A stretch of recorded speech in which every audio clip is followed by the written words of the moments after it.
Hey guys, I'm back, and in today's video, I'm going to be talking about the Ben 10 2016 reboot, and everything that I think it did really well. I'm making this video for two reasons. The first reason is because I've been making a bit of a Ben 10 retrospective series here on this channel, and wanted to include the reboot in that retrospective series. But the second and main reason why I'm making this video is to combat a lot of the unnecessary hate that the reboot gets. So without further ado, let's go ahead and jump into the video now, shall we? I was secretly working on my masterpiece, the Omnitrix, a device to allow the wearer to literally walk in the shoes of other alien races, to bring a closer unity in the universe. The Ben 10 reboot does a great job of retooling characters from the original in order to better suit its storyline and its universe. I've already talked about 3 major examples in a previous video, titled 3 villains that the reboot did better than the original. So in this video, I'm going to focus a bit more on the minor villains that I didn't think were quite better than their original selves, but were interesting reimaginings and reinterpretations of those classic selves. The first villain that I want to talk about that I think was a very interesting reinterpretation of his classic series self is Darkstar, or rather Michael Morningstar, as I don't believe he gets the Darkstar moniker in this series. But anyways, I digress. The thing that I find interesting about the reboot Darkstar is that while the original Darkstar was extremely manipulative and cunning, that was never really the focal point of his character. His original series character was more about absorbing energy, and while the reboot Darkstar is focused on this, the way he absorbs energy and how that impacts his character is much different. You see, reboot Darkstar absorbs the love and adoration people have for him, which he gains by carefully crafting an image around himself, due to being a famous celebrity in a TV show. I find this to be an interesting reinterpretation, because it makes Darkstar more like one of those celebrity predators that uses their fame and stardom to leech off their own fans. It's a more understandable and, dare I say, human evil than the original Darkstar wanting to just absorb people to feed his addiction. It brings the focus on his character a little more, and we get to truly see just how loathsome this Darkstar is by how he manipulates his #1 fan, Heather, aka the reboot's Charmcaster. He makes her fall head over heels in love with him, but admits to Gwen that he straight up doesn't care about her, and is only fixated on Gwen because she managed to resist being tempted by that image he portrayed. He's obsessed with the one person that didn't give him the fame and recognition he felt he deserved. That's a lot more interesting to me character-wise than Darkstar just being obsessed with Gwen because she's an Anodite and her energy tastes better than most people's.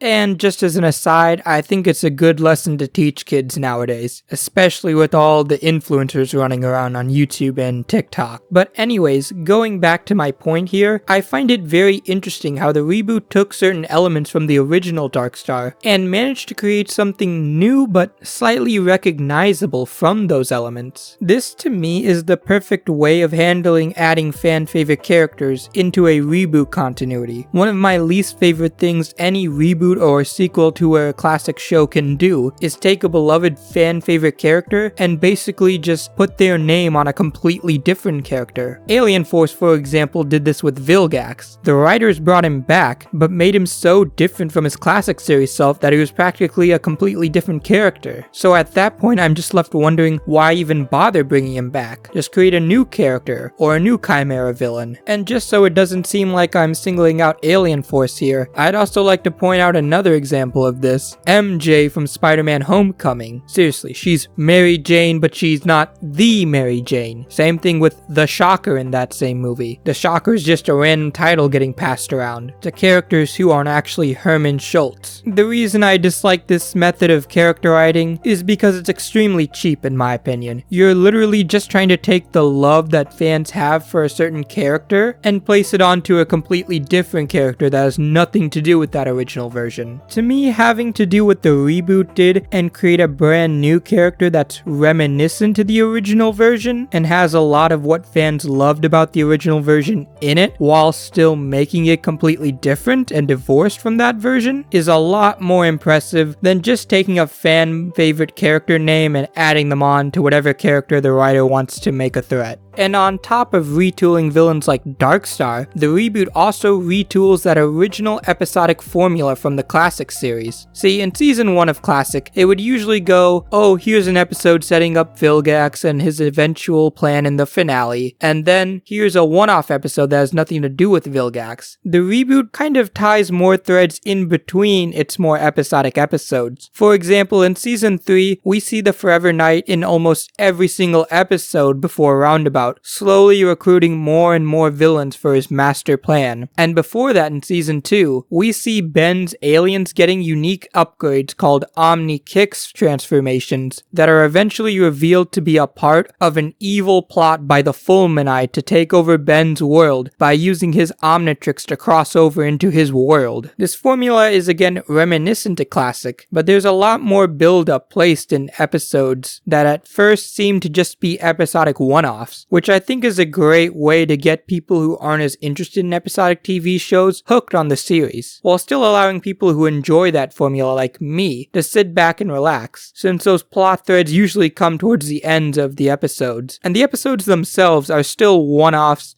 / unique episodes in their own right that just so happen to coincide with something larger going on. It's not like something like Alien Force where there's a larger plot revealed and then we just cut away to a one-off episode that feels like filler once you've already seen the main plot. No, instead it's a slow, gradual build-up into something more, which I personally think was a far smarter way of doing it, because again, it allows both episodic fans like myself to enjoy the series, while also allowing people who prefer more serialized storytelling to not feel like they're wasting their time watching the show, by reinforcing that there is indeed a larger plotline here that will eventually be revealed in the finale. To sum up what I'm trying to say in this section, basically I just find it very interesting how the reboot was able to be completely different, yet also very similar to the original series at the same time. It's a weird dynamic that I can't quite describe, and I find it very engaging to see just what the reboot keeps and what it changes from the original, because I think it says a lot about the show and what the writers were trying to do with it. Because it wasn't just the villains and the format of the show that were retooled, no, the writers retooled the main characters as well, in ways that were extremely intriguing to me. Why was it so intriguing? I hear some of you asking. Well, allow me to explain myself in the next section of this video.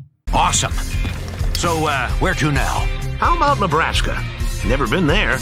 Nebraska? What's in Nebraska? I hear they have a Stonehenge made of cars. Works for me.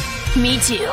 One of my favorite things from the original series was the family dynamic between the main trio Ben, Gwen, and Grandpa Max. Now I know that sounds like a weird way to start off a segment about the reboot's family dynamic, but hear me out. I was planning on talking about this more in a later section, but I think it fits right here well enough. See, I've always viewed the original Ben 10 series as a kind of metaphor for growing up. Ben is a kid who needs to learn how to become more responsible, which entails things like learning how to get along better with his cousin, and learning to be more level-headed. But these lessons aren't conveyed in a stereotypically boring manner, like how a teacher or parent would try to explain it to you. Instead, these lessons are conveyed through fantastically realized scenarios. For instance, instead of Ben and Gwen having to learn to get along by Grandpa Max lecturing at them, it's instead Ben and Gwen need to learn to get along and come up with a plan to save their grandpa from an alien menace, or else they're all gonna die. That is not only more interesting to watch as a viewer, but I'd also argue it's a more interesting way of just conveying that message in general. Unfortunately though, this led to a bit of a problem. You see, many people critique the original Ben 10 series, specifically Ben and Gwen in general, as being far too childish and annoying. I've already talked about my feelings on this criticism in previous videos, but suffice it to say, I don't get it because, again, that's what this whole series is meant to be. Like I said, I see this as a metaphor for growing up as a kid. I get that some people argue about the growing up part and claim claim Ben doesn't have much growth throughout the episodes, but I think that's largely just because the show was very episodic and aired in 2005, where writing character growth in episodic TV series was a little different to what it is now. But I think I'm getting off topic here. You see, I want to talk about how the Reboot writers tackled this particular problem. They clearly noticed that the character dynamics between the original series crew wasn't quite working anymore for a modern audience, and so they made some small but subtle tweaks to the main cast in order to further emphasize that family dynamic. But what are these changes that I keep referring to? Well, allow me to explain, starting with the main character himself, Ben, and how the Reboot writers changed his character and his dynamic with his fellow family members. Reboot Ben is a much more flat character compared to what he was in the original series. Now, to some people that sounds like a bad thing, but to me it was actually one of the smartest decisions the Reboot writers could have made. But I'm getting ahead of myself. Let me go ahead and define what a flat character means here for you guys, before I start jumping into that stuff. A flat character is a character that stays relatively the same person throughout the series. They don't really undergo any character arc or major character change, meaning that they stay mostly the same person they were at the beginning of the series till the very end of it. The most popular example of a flat character protagonist that I can think of off the top of my head, that I totally didn't just Google, is Sherlock Holmes. Sherlock Holmes is a genius detective that solves crazy mysteries, but as a character, that's pretty much all he is. While we do learn little tidbits about him here and there, he never really goes through any major character growth. He stays as a whimsical, carefree detective from the beginning of his story all the way up until his end. But A10, I hear you asking. Isn't Ben being a flat character like Sherlock Holmes exactly what people complained about in the classic series? How is it now a good thing in the reboot? Well, you see, dear viewer, just like how Sherlock Holmes isn't given character flaws he needs to work to overcome, or put in situations where he needs to change his outlook on life in order to succeed, so too does Reboot Ben not go through any of these things that would require him to change and make it feel weird if he didn't.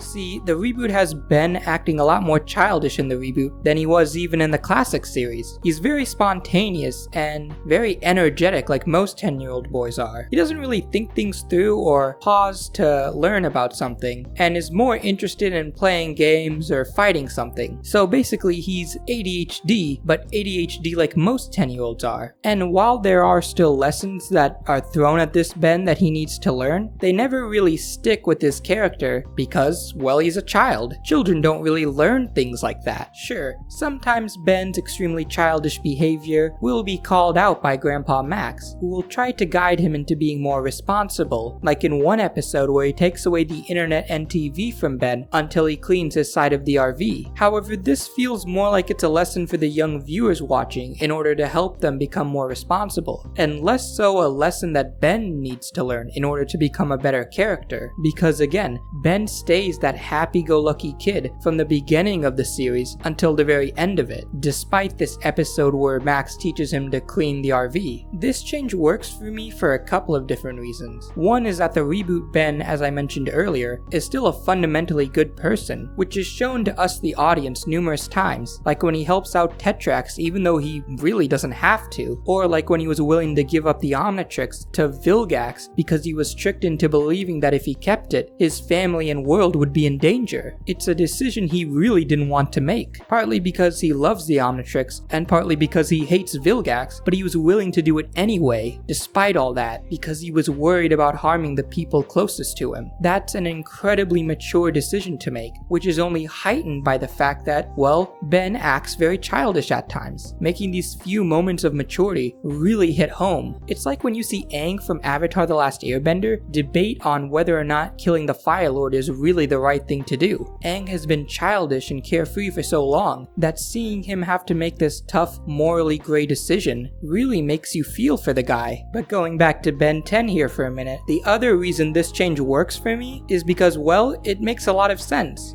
Ben is now less of a role model for young kids like the Alien Force version of him attempted to be, and more like a relatable figure for kids, someone they could look up to or befriend, because he's a child just like them. He's hyperactive like every other 10-year-old is. He likes to play games and doesn't really like doing chores, just like regular 10-year-old boys do. He reminds me of Dash from The Incredibles, a kid who was written to be a kid for kids to relate to and enjoy. This doesn't mean he's 100% authentic. In fact, he's purposely very inauthentic at times, because he's a kid with the Omnitrix who can do pretty much whatever he wants, and he uses them for very childish purposes. Again, this story is kind of a metaphor for being a kid and growing up, not a straight one-to-one, which is what I find so fascinating about it. Like, a regular kid would probably need to learn not to lie to their parents because it's wrong, or because it'll get them in trouble, and because their parents don't want them to grow up to be a dishonest person. But Ben has to learn not to lie, because otherwise Hex will put a curse on his whole family that will turn them against him unless he tells them the truth. The reason why I love this so much is because this reminds me so much of why I fell in love with the show in the first place. To this day, my favorite Ben 10 alien is Four Arms. Not because I loved him a lot as a kid, but because Ben loved him a lot as a kid. I loved Ben as a character so much as a kid that his favorite alien became my favorite alien. I loved him as a kid because he seemed like a real kid that I could talk to and relate to, and just enjoyed seeing his antics because they reminded me of something I would do as a kid, but on a far grander and more epic scale. The writers have successfully managed to recreate this in the reboot by making Ben a flat character whose sole purpose is to be a kid like Dash from The Incredibles. The point now isn't about Ben growing up, it's about the wild antics he gets up to when he's a kid. I mean, if you want more proof of this, just look at that Duncan Rillo interview Kira the Artist did. Duncan literally said, "We want Ben to stay as a kid for as long as possible this time around." Now, yes, I'm sure many people are going to point out that the same effect could be achieved with the kid that slowly grows and changes throughout the years, like Goku from Dragon Ball Z, or even kind of like the classic series Ben. But I think that's missing the point here. See, like I said earlier, the writers clearly set out to capture what it would be like to be a 10-year-old with this kind of power. So what better way to characterize a 10-year-old than by making them a flat character that doesn't necessarily go through major character arcs or changes because of how young they are. The question to me isn't why not make Ben a more well-rounded character that goes on a character arc. The question to me is why bother if you're trying to accurately represent a kid of that age? It makes more sense to make him a flat character because that's how kids at that age are. I think I've rambled on enough about Ben's character. Now let's move on to Gwen and Grandpa Max and their changes and how it changes the Reboot family dynamic. Let's start with Reboot Gwen first. Reboot Gwen is changed similar to how Reboot Ben is changed from his classic series self. Reboot Gwen is now more level-headed than her original series counterpart. No longer does she struggle to get along with her cousin like she did in the original 2005 show. She now mostly gets along with Ben and does her best to help him out whenever he needs it. There's still some lighthearted banter between the two, but it's not as mean-spirited as it used to be in classic. But she's not completely different from her classic series self. You see, much like her original series depiction, she's not so quick to making rash decisions like her cousin is, and usually tries to think things through or come up with a plan in order to help Ben. However, now that aspect of her character is more highlighted because she no longer has her magic powers to rely on, so she has to mostly rely on her intelligence to solve problems. She's the counterbalance to Reboot Ben that helps him out when he's in danger by coming up with more creative solutions to the main threats that they face on a daily basis.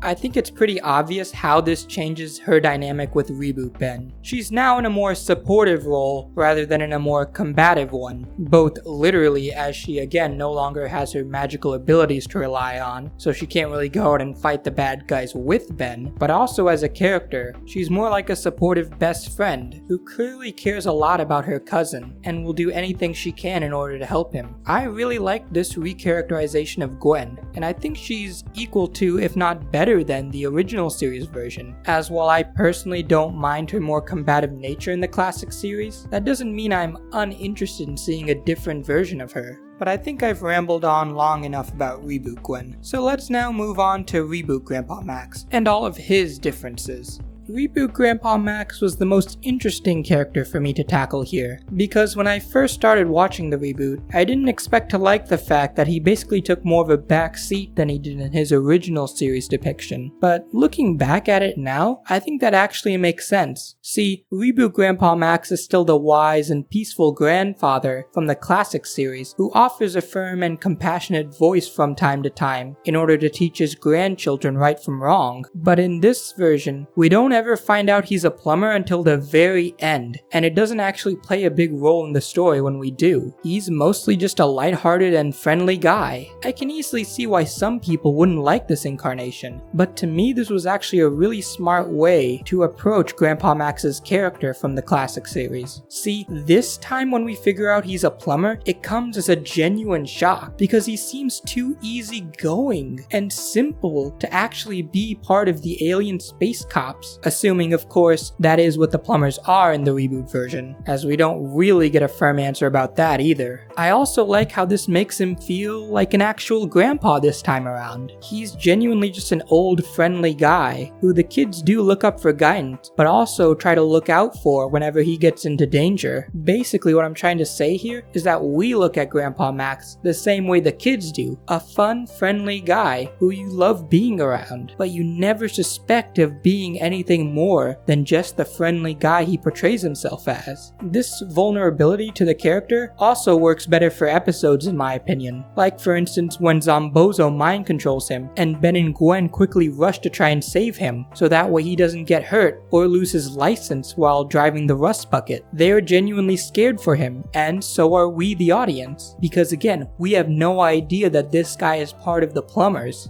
So to us it looks like he's actually in danger. This was a very great change in my opinion, as while I still love the more hands-on and badass Grandpa Max from the classic series that wasn't afraid to throw down when things got tough, I think this more restrained version allowed for more interesting stories, and, as the title of this section suggests, was better for the overall family dynamic. Speaking of which, let's finally start talking about the family dynamic. I think all the changes made to these characters really helped elevate the family dynamic, because it really helped them all feel like a true family. Basically, what I'm trying to get at here is I think the metaphor for growing up that I was talking about earlier at the very beginning of this section has now been replaced by a metaphor for family. Ben is going through a crazy adventure with the Omnitrix in almost every episode, just like how regular kids' lives are kind of an adventure almost every single day. However, they don't have to face those adventures and those hardships alone. They can always rely on their family, just like how Ben does in the reboot. And if they don't have a family to help support them, well, now they have the adventures of the Tennyson family to show them what a great support system is like, and they can seek that out later on in life. I really like this approach to the Tennyson family. I get why some people might not and would rather have Grandpa Max have his plumber backstory and Gwen her magic powers again, but I think it works here. So now, without further ado, I'm going to close out this segment and take us to the final segment of this video, where I want to talk about some of the criticism the reboot receives nowadays, and how a lot of it is just straight up not fair.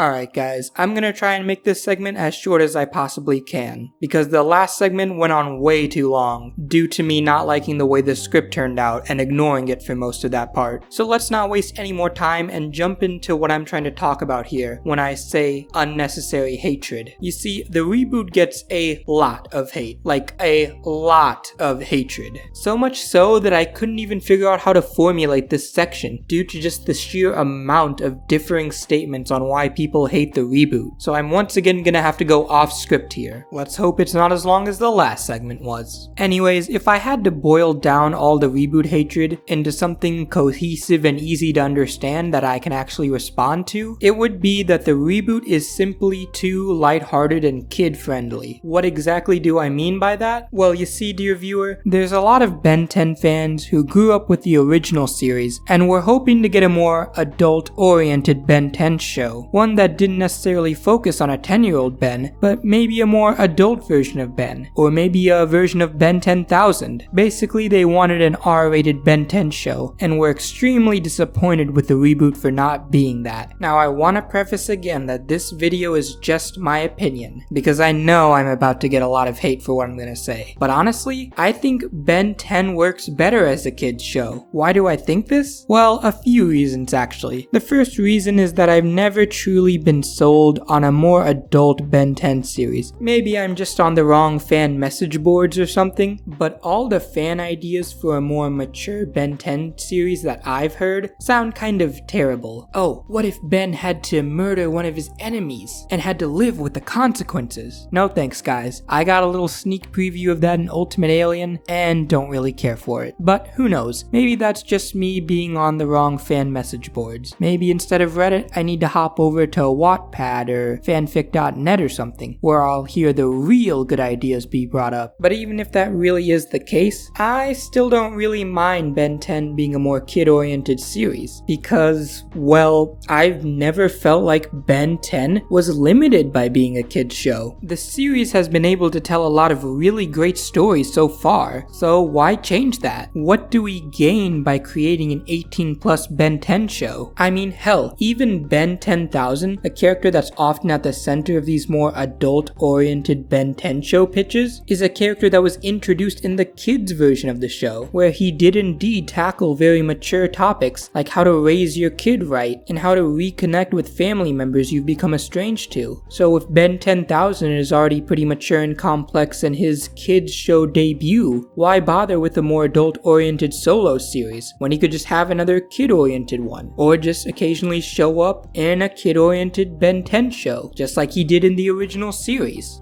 Here, before I move on, I want to leave you guys with a quote from John Semper Jr., who worked on Spider-Man the Animated Series that aired in the 90s. I think this quote is particularly relevant to this video and this topic in particular. Even though Semper has never worked on Ben 10, at least to my knowledge, I think what he says is still relevant here.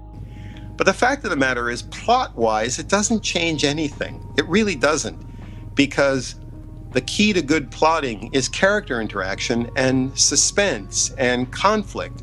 And you can have all of those things without having to have people bleeding, people puking, and people dying. I mean, none of those other three things that I just mentioned are integral to great dramatic storytelling.